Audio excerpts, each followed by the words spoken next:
ভয়ে। সারা দেশ দুনিয়ায় যেভাবে পুরো ভারতবর্ষের লোক রাস্তায় নেমে পড়েছে, ছাত্র নেমে পড়েছে, ছাত্র সমাজ আন্দোলনে নেমে পড়েছে, এখন বাধ্য হয়ে ক্যামেরার সামনে এসে সাফাই দিতে লেগেছে।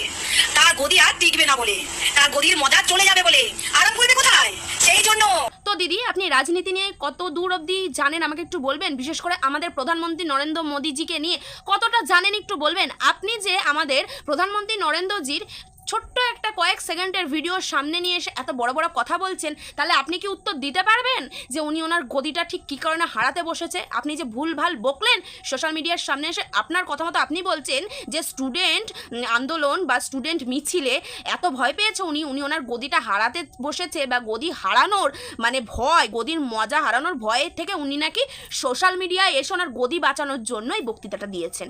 আপনি কি পুরো বক্তৃতাটা, ওনার মুখের থেকে যে বক্তৃতাটা কালকে রাত্রির 12টার পরে আপনি যেটা বলছেন ইনস্টাগ্রামে বা সোশ্যাল মিডিয়ায় ছেড়েছে উনি, আপনি কি পুরোটা শুনেছেন? আমার মনে হয় আপনি পুরোটা শুনেননি, জাস্ট প্রথমেরটুকু শুনেই ওনার বিষয়ে এত বড় একটা মন্তব্য আপনি সোশ্যাল মিডিয়ায় তুলে ধরেছেন। আচ্ছা, আমরা যারা সত্যি মানে প্রধানমন্ত্রী নরেন্দ্র মোদীজির ভক্ত, তাদের হাত থেকে আপনি রেহাই পাবেন তো? আমার তো মনে হয় না। কমেন্ট সেকশনটা আপনার দেখে আসলাম, জাস্ট মানে কিছু বলার নেই। জাস্ট নরেন্দ্র মোদীজিকে নিয়ে আপনি ভিডিও করেছেন বলে ওখানটা একজন বললো যে গালি দিতে পারছি না, তোমার পরের ভিডিওর জন্য তোলা রইলো। তো আপনি বলে না মানে অতি বিদ্যা ভয়ঙ্কর বিদ্যা, তো আপনার ব্যাপারটা তাই হয়েছে।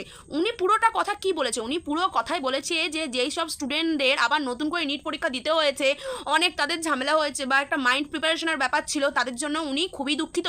তাদের আবার দ্বিতীয়বার এই পরীক্ষাটা দিতে হয়েছে, তাদের স্ট্রেসটা আবার দ্বিতীয়বার মাথায় নিতে হয়েছে, কারণ উনি বলেছেন নিট পরীক্ষা একটা সাধারণ পরীক্ষা না, এটা এমনই একটা পরীক্ষা, একটা ভাইটাল পরীক্ষা, যেই পরীক্ষার জন্য স্টুডেন্ট মানে দিনের পর দিন রাত জেগে দিন জেগে সেই পরীক্ষার প্রিপারেশন নেয়। সেই পরীক্ষা যখন দিতে না পারে বা ক্যান্সেল হয়ে যায় বা পেপার লিক মতো একটা ব্যাপার হয়, তখন সেই স্টুডেন্টের উপরে বা স্টুডেন্টের বাড়ির উপরে কি প্রভাব পড়ে সেটা শুধুমাত্র যারা নিট পরীক্ষা দেয় তারা বোঝে, আর নিট পরীক্ষা দেওয়ার বাড়ির লোকরা বোঝে। এই যে স্ট্রাগলটা তখন তাদের সামনে পুরো ভেঙে চুরে যায়। তো উনি এটা নিয়ে দুঃখ প্রকাশ করেছে যে উনি সরকার থাকা সত্ত্বেও এটা কিভাবে হলো, উনি নিজের উপরে নিজে মানে লজ্জিত বোধ করছে যে উনি নিজে এটা আশা করেনি যে কিভাবে হবে।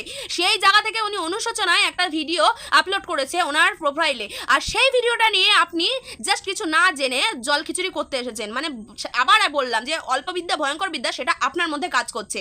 আর উনি তো বললেন যে যারা যারা এই নিট পরীক্ষা পেপার লিকের মধ্যে মানে যুক্ত ছিলেন তাদের 12 জনদের গ্রেপ্তার করেছে, কারাগারে আটকে রেখেছে, তাদের কঠিনতম শাস্তির ব্যবস্থা করবে আমাদের প্রধানমন্ত্রী নরেন্দ্র মোদীজি। আর আমাদের প্রধানমন্ত্রী নরেন্দ্র মোদীজি এই ভিডিও ক্লিপের মাধ্যমে এটাও স্পষ্টভাবে জানিয়ে দিয়েছেন যে আগামীকালে কোনোভাবেই নিট পরীক্ষার পেপার লিক হবে না, এটা উনি কথা দিয়েছেন।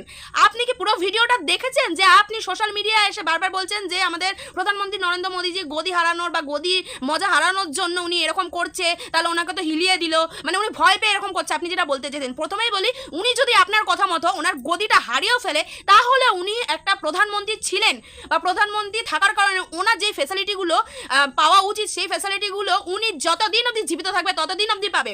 উনি প্রত্যেক দিন যদি কোথাও বেড়ায় কোনো জায়গায়, উনি বুলেট প্রুফ কার পাবে, উনি বডিগার্ড পাবে, উনি যদি প্লেনে করে কোথাও কোনো জায়গায় দেশ ভ্রমণ করতে চায় উনি সেই ফ্যাসিলিটি পাবে, উনি হেলিকপ্টারে উঠতে পারবে, উনি নানা রকম ভিআইপি ফ্যাসিলিটি পাবে, উনি লাক্সারি জীবনযাপন করবে। তাহলে উনি যদি ওনার আপনার কথা মতো গদির মজা হারিয়েও দেয়, তাহলে ওনার কি যায় আসবে? কোথায় ছিলেন আপনি সেদিন, যেদিন অপারেশন সিন্দুর সাকসেসফুল করেছিলেন আমাদের নরেন্দ্র মোদীজি? কোথায় ছিলেন আপনি করোনার সময়, যেদিন উনি প্রথম ভ্যাকসিনটা নিয়ে পরীক্ষা করছিলেন যে উনি জীবিত থাকবে কিনা, তারপরে আমাদের সাধারণ জনগণের মধ্যে দিয়ে দিয়েছিলেন, সেদিন কোথায় ছিলেন আপনি?